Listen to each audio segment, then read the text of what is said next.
saya lebih menganggap diri saya itu tersesat di masa lalu. Saya dicolong dari belakang, saya ditikam dari belakang, ginjal saya hancur, paru-paru saya hancur. Kalau Tuhan kasih saya satu kesempatan lagi, saya akan kasih hidup saya untuk Tuhan. Dan setelah itu nafas saya putus. Bukan langkah awal yang menentukan, tapi langkah akhir yang menentukan how you finishing well.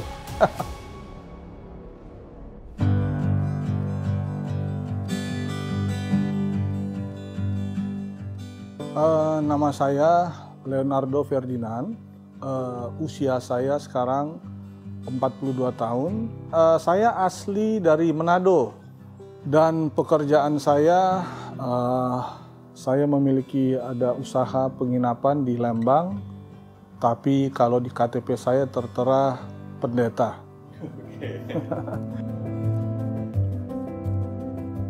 Sebenarnya ada banyak stigma bahwa saya ini seperti ini dan itu. Sebenarnya kalau buat saya pribadi, saya lebih menganggap diri saya itu tersesat di masa lalu. Jadi kalau ada orang bilang saya gangster, saya preman, saya nggak setuju dengan perkataan mereka, tapi silakanlah. Semua orang boleh beropini, semua orang boleh berpendapat. Saya mulai mengenal dunia seperti itu semenjak saya berusia 14 tahun. 14 tahun saya mulai mengenal pergaulan seperti itu. Saya bertemu dengan orang yang salah di tempat yang salah pada waktu yang salah. Jadi kurang lebih sekian ada puluhan tahun 20 tahun lebih saya terlibat di dalam saya bilang itu istilahnya biar lebih enak didengarnya masa jahiliyah. Karena kalau pakai stigma yang orang sebut tentang saya, kalau di YouTube dan di beberapa program TV, ada orang bilang saya ini gangster lah, saya pembunuh bayaran ini itu, tapi terserah mereka lah mereka mau ngomong apa. Sebab dan alasannya pertama, memang klasik sebenarnya karena saya dari keluarga broken home. Itu dari keluarga dari broken home dan saya berada di pergaulan yang salah. Jadi saya ingin katakan bahwa memang pergaulan itu memegang peranan yang sangat penting sekali. Jadi ada istilah kamu bergaul dengan maling, kamu menjadi maling. Kamu bergaul dengan orang baik, kamu menjadi baik. Orang yang baik bergaul dengan orang jahat akan menjadi jahat kan. Tapi begitu pula sebaliknya, orang yang jahat bergaul dengan orang yang baik akan menjadi baik. Oke, jadi beberapa saat yang di masa lalu saya ada beberapa momen di mana memang kami melakukan sesuatu yang mana itu atas instruksi dari senior dan itu adalah sebuah kejahatan. Kalau buat saya pribadi itu kejahatan yang seharusnya sih diganjar dengan sebuah hukuman yang berat. Tapi ya itulah, kayaknya di masa lalu kalau kita di jalan yang salah, di jalan yang jahat, kayaknya itu kebuka terus ya. Jadi dari sesuatu kejahatan kepada kejahatan yang lain semakin kebuka gitu. Keluarga saya tentunya nggak ada seorang ibu atau seorang ayah yang ingin anaknya menjadi jahat kan. Seorang ayah yang mafia sekalipun dia nggak mau anaknya menjadi seorang mafia kan seperti itu. Tentunya keluarga pertama kecewa, hopeless, dan bahkan keluarga angkat tangan. Artinya keluarga bilang anak ini nggak mungkin bisa berubah menjadi baik. Tapi toh memang ternyata kan waktu juga yang membuktikan bukan langkah awal yang menentukan, tapi langkah akhir yang menentukan how you finishing well.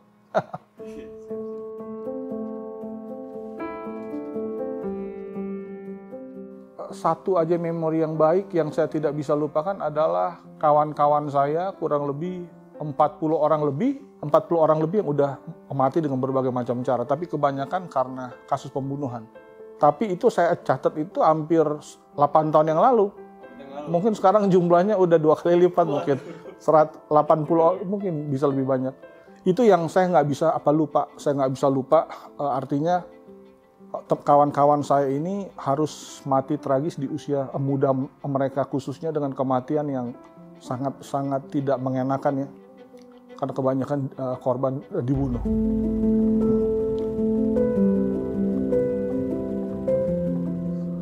Sebenarnya ada satu kejadian di tahun 2012 di mana di 2012 itu saya dikepung oleh beberapa orang. Kemudian saya harus duel di sana dan saya mengalami luka tikaman. Saya dicolong dari belakang, saya ditikam dari belakang, ginjal saya hancur, paru-paru saya hancur, jaringan usus saya hancur. Tapi saya bersyukur pada waktu itu saya nggak jatuh.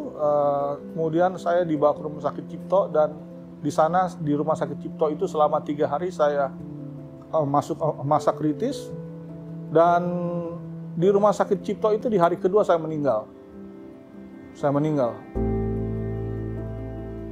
Karena luka-lukanya terlalu parah, dinyatakan oleh dokter dan pihak rumah sakit bahwa saya telah mati. Karena mesin jantung kalau dia naik turun itu artinya jantung kita masih berdetak. Tapi mesinnya kalau dia udah naik turun kemudian dia flat. Nah, flat inilah di mana jantung sudah berhenti berdetak dan dokter nyatakan saya udah mati. Sebelum saya putus nafas itu saya buat bargain sama Tuhan. Saya bilang, Tuhan, kalau Tuhan kasih saya satu kesempatan lagi dengan nafas saya yang udah makin habis, suara semakin mengecil, semakin pelan. Kalau Tuhan kasih saya satu kesempatan lagi, saya akan kasih hidup saya untuk Tuhan. Dan setelah itu nafas saya putus. Nah, sudah nafas saya putus, dokter nyatakan saya meninggal. Nah, itu saya sampai ke sebuah tempat, saya masih sadar seperti saya sekarang ini. Ketika roh saya keluar dari badan, saya masih bisa berpikir. Nah, saya sampai ke satu tempat, di mana satu tempat itu, saya lihat itu hitam putih semua. Dan saya lihat jauh di depan sana itu saya lihat ada banyak orang laki-laki yang lagi duduk seperti di penjara. Dan sesudah itu saya melihat sekeliling, saya melihat ada banyak pohon. Nah, pohon-pohon ini yang lucunya, pohon-pohon ini sudah ditebang semua. Di setiap pohon itu ada nama. Misalnya di pohon itu ada nama Andre, terus ada nama Jack, terus ada nama Ryan. Nah, yang lucunya saya ngelihat ke satu pohon, itu ada nama saya, Leon. Sesudah itu saya sadar. Pas saya sadar itu, saya kan kebetulan Nasrani ya. Nah, saya pernah ingat itu ada sebuah ayat di kitab suci saya, di Alkitab saya, ada sebuah ayat yang bunyinya begini. Kapak sudah tersedia bagi pohon yang tidak berbuah. Jadi pas saya sadar itu, tiba-tiba itu ada sebuah suara, saya percaya itu suara Tuhan, dan itu Tuhan bilang di dalam hati saya, kamu ini sudah ditebang, seperti ayat Alkitab itu bilang kan, karena hidup kamu nggak berbuah di bumi ini, kamu jahat, kamu bengis, kamu kejam, kamu sudah ditebang. Artinya sudah kontrakmu di bumi ini sudah diputuskan, sudah ditebang, sudah selesai. Tapi karena kasihnya Tuhan yang jauh melampaui segala dosa pelanggaran saya, akhirnya saya masih dikasih kesempatan. Jadi itu sih sebenarnya trigger pemicunya, salah satu pemicunya. Jadi sesudah itu ya saya mulai lebih serius lagi dengan hidup saya mulai bertanya-tanya, saya hidup ini untuk apa sih? Jadi mulai itulah sebagai trigger pemicunya. Tapi setelah bangun dari masa-masa kritis itu, tanggapan teman-teman Bang Leon gimana? Saya kan langsung berubah drastis. Nggak juga.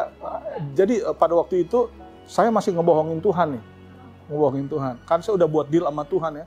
Saya bilang kalau Tuhan kasih saya kesempatan hidup lagi, saya kasih hidup saya buat Tuhan.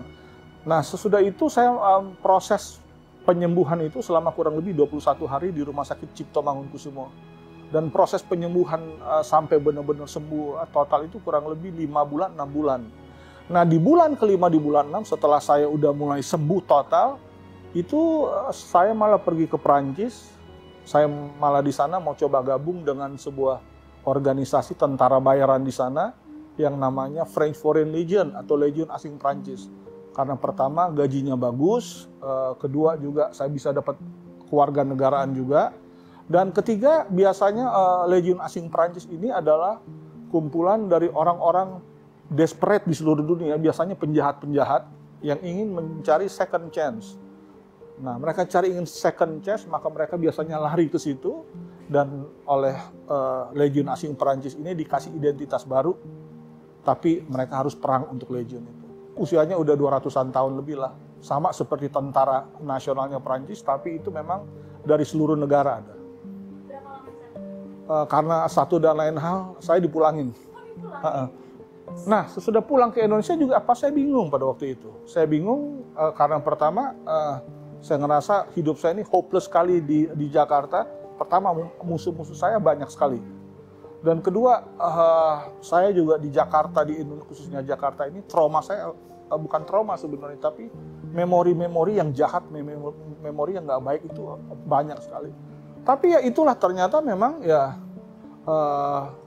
saya diizinkan untuk melalui semua itu, sampai akhirnya saya berjumpa dengan satu kawan lama saya, maka diajak lah, yuk ikut gua ke pelayanan ke penjara. Nah, saya mulai coba-coba ikut dia pelayanan penjara, akhirnya saya nyemplung ke situ, dan sampai sekarang akhirnya saya menjadi pastor dan pendeta di penjara-penjara.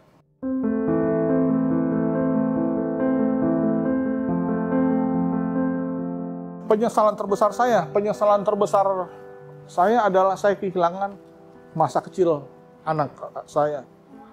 Anak saya sekarang udah berusia 21, mau jalan 21 tahun. Jadi sekian belas tahun tuh saya miss masa kecil dia. Itu penyesalan terbesar saya pertama. Kalau saya bisa ulang waktu saya ingin, tapi kan nggak bisa. Dan penyesalan yang satu lagi adalah saya belum sempat, kawan-kawan saya meninggal ini, yang 40 orang lebih, yang bahkan mungkin lebih, saya belum sempat ketemu mereka dan mengabarkan kabar baik. Tapi mereka sudah meninggal duluan. Terus penasaran sama kamu. Dulu waktu anak Bang Leon masih kecil, pernah nanya nggak sih papa kerja apa? Biasanya dia dengar justru dari teman-temannya dia, Dedi lu ini, bapak lu ini. Tapi dia nanya ke saya, ya saya akan selalu bilang, saya lagi ada urusan kerja ini itu, saya lagi cari duit untuk dia.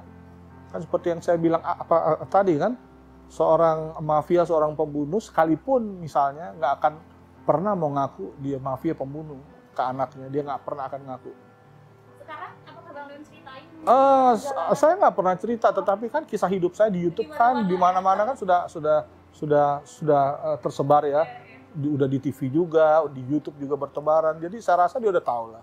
Ya saya cuma bilang, kamu jangan percaya apa kata orang. Planning ke depannya lagi apa? Oke, planning ke depannya sebenarnya simple aja. Saya dari suku Minahasa. Kebetulan di moto suku Minahasa ini ada sebuah moto yang dicetuskan oleh Samratulangi, yaitu Citou Timau Sitou Tumautou, atau manusia hidup untuk menghidupkan sesamanya. Jadi visi misi saya adalah gimana caranya saya bisa hidup ini untuk menghidupkan sesama saya dan memberi dampak, dan harus berbuah. Karena hidup ini adalah gimana caranya kita bisa berdampak untuk orang lain, menjadi berkat untuk sesama. Karena kalau hidup hanya untuk menjadi berkat buat diri sendiri, buat apa kan? Untuk kawan-kawan yang masih di dunia seperti saya yang saya pernah geluti, sebenarnya saya ingin bilang, di situ itu kalian cuma wasting time. Pertama, kalian hanya wasting time. Dan kalian itu, kalau kalian masih berkecimpung di situ, cuma dua, apa yang bakal terjadi kepada hidup kalian. Kalau nggak kalian ditangkap polisi, berakhir di penjara sekian lama, atau kalian mati dibunuh. Jadi saran saya adalah berhenti sekarang, dan gimana caranya agar kalau bisa agar kita bisa menjadi dampak sekeliling kita, tetapi menjadi dampak yang baik. Kalau untuk sekedar menjadi jahat ke sesama, itu gampang, ya, itu gampang. Untuk menjadi monster itu gampang, tetapi untuk menjadi baik itu keren. Untuk menjadi baik itu cool. Dan gimana caranya bisa berprestasi dan menjadi berkat. Nggak usah muluk-muluk dulu, menjadi berkat di keluarga aja dulu. Stay out of drugs, tanpa narkoba, dan Ingat satu kata YOLO, you only live once, hidup cuma sekali, jadi maksimalkan semaksimal mungkin dengan menjadi dampak.